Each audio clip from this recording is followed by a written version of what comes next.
Bienvenue à Podcast Info Parents. Aujourd'hui, on va parler d'un sujet assez courant qui inquiète parfois. Les petits soucis digestifs, comme la diarrhée, qui peuvent arriver quand un enfant doit prendre des antibiotiques. Oui, c'est vrai, beaucoup de parents nous posent la question. Mais bon, pas de panique, c'est une situation qu'on connaît bien et il y a des choses à faire. Tout à fait. Alors, pour bien comprendre, peut-être rappeler ce que c'est cet univers à l'intérieur de l'intestin. Bien sûr. En fait, l'intestin de l'enfant, c'est un peu comme un jardin extraordinaire. Plein de milliards de bonnes bactéries. On appelle ça la flore intestinale ou le microbiote. Et ce microbiote, il est super important. Super important, pourquoi exactement? Eh bien, pour bien digérer les aliments, évidemment, mais aussi pour défendre l'organisme, comme une sorte de barrière protectrice. D'accord. Et avant d'aller plus loin, on le redit. Pour toute question sur la santé de l'enfant, le premier réflexe, c'est son pédiatre. C'est lui qui le connaît le mieux. Absolument. On ne le répétera jamais assez. Alors, revenons à nos antibiotiques. Ils sont parfois indispensables pour combattre une infection bactérienne. Oui, on ne peut pas s'en passer dans certains cas. Exactement. Mais le souci, c'est qu'ils sont parfois un peu, disons, non sélectifs. C'est-à-dire? Ils ne font pas la différence entre les mauvaises bactéries de l'infection et les bonnes bactéries de notre flore. C'est un peu ça, oui. En éliminant une partie de ces bonnes bactéries utiles, il crée un déséquilibre. On parle de dysbiose. Et cette dysbiose, c'est souvent elle la responsable des troubles digestifs. Et surtout de la diarrhée, j'imagine. Voilà, la fameuse diarrhée associée aux antibiotiques, ça touche à peu près combien d'enfants?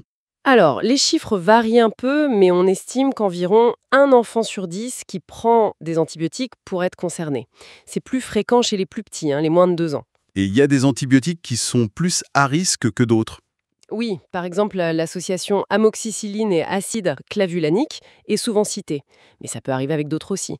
Et attention, ça peut survenir pendant le traitement, mais aussi Ah oui, même après. même après. Oui, parfois jusqu'à plusieurs semaines, voire 2 mois après l'arrêt des antibiotiques. D'accord. Alors, très concrètement, qu'est-ce que les parents peuvent faire au quotidien pour aider l'intestin de leur enfant à mieux supporter cette période? L'alimentation joue un rôle clé. On peut essayer de privilégier les aliments riches en fibres. Pourquoi? Parce que les fibres, ça nourrit les bonnes bactéries qui restent. Des exemples de fibres? Les fruits, comme la pomme, la banane, c'est très bien. Les légumes aussi, artichauts, poireaux, asperges. L'ail, l'oignon si l'enfant les aime. Et puis les céréales complètes. Et les yaourts nature? On entend souvent dire que c'est bien. Très bonne idée, les yaourts nature, ou même le kéfir, si on en trouve facilement. Ils contiennent des ferments vivants, des bonnes bactéries. C'est un petit coup de pouce. D'accord. Et l'hydratation, bien sûr. Ah oui, primordial. Il faut bien faire boire l'enfant. De l'eau, mais aussi une petite soupe. Ça apporte des liquides et des nutriments. Et puis, un petit conseil annexe, un environnement calme. Le stress, ça peut aussi jouer sur l'intestin. On entend aussi de plus en plus se parler des probiotiques. C'est quoi exactement? Est-ce que ça peut aider? Alors, les probiotiques, pour faire simple, ce sont des micro-organismes vivants, des bactéries ou parfois des levures qui, quand on les prend en quantité suffisante, peuvent avoir un effet bénéfique sur la santé, notamment en aidant à rééquilibrer la flore intestinale. Et dans le cas des diarrhées liées aux antibiotiques? Eh bien, il y a des preuves scientifiques qui montrent que certaines souches spécifiques de probiotiques, soit pour prévenir l'apparition de la diarrhée, soit pour en réduire la durée. Est-ce qu'il y a des souches qui sont plus recommandées que d'autres par les pédiatres? Oui, les plus étudiées et celles qui reviennent le plus souvent dans les recommandations, ce sont surtout une levure, Saccharomyces boulardii, et une bactérie, Lactobacillus rhamnosus, GG. Et il y a une différence entre les deux. L'avantage de la levure Saccharomyces boulardii CNCMI 745, c'est qu'elle résiste aux antibiotiques. Donc, on peut la donner pendant le traitement antibiotique sans qu'elle soit détruite. Ah, ça c'est intéressant. Mais alors, attention, ça ne veut pas dire qu'on peut en acheter et en donner comme ça sans avis médical. Ah non, surtout pas. C'est vraiment le point crucial. Il faut impérativement, j'insiste, demander l'avis de son pédiatre avant de donner quel que soit le probiotique à un enfant. Pourquoi cette insistance? Parce que chaque enfant est unique, surtout s'il est très jeune ou un peu fragile ou s'il a d'autres problèmes de santé.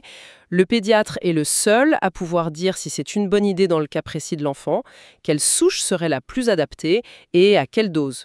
L'automédication, c'est vraiment à éviter. D'accord, message bien reçu.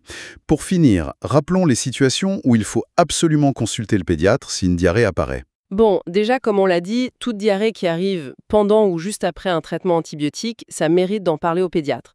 Mais il y a des signes d'urgence. Lesquels? Si la diarrhée est vraiment importante, très fréquente, très liquide, si l'enfant a de la fièvre en même temps, s'il y a du sang dans les selles, ou, très important, si l'enfant montre des signes de déshydratation. Justement, ces signes de déshydratation, c'est quoi concrètement? Alors, il faut être attentif à une bouche sèche, pâteuse, si l'enfant urine très peu ou si ses urines sont très foncées. Une grande fatigue, inhabituelle, parfois les yeux un peu cernés, enfoncés, ça, ce sont des signes qui doivent alerter tout de suite. Et même si la diarrhée n'est pas énorme, mais qu'elle traîne un peu, Oui, une diarrhée qui semble légère mais qui ne s'améliore pas rapidement après l'arrêt de l'antibiotique, si le pédiatre a décidé de l'arrêter, bien sûr, ça nécessite aussi une consultation. parfait. Donc si on devait résumer, les antibiotiques peuvent perturber l'intestin, c'est un fait. Une bonne alimentation avec des fibres, des yaourts, ça aide. Oui. Certains probiotiques comme Saccharomyces boulardii ou Lactobacillus rhamnosus peuvent avoir un intérêt, mais attention. Uniquement sur avis du pédiatre. C'est lui qui décide. Exactement. Et le message final, le plus important peut-être. Le réflexe essentiel en cas de diarrhée pendant ou après les antibiotiques, ou si on a le moindre doute, on consulte son pédiatre. C'est la sécurité avant tout. Merci beaucoup pour toutes ces explications claires et merci à tous de nous avoir suivis sur Podcast Info Parents.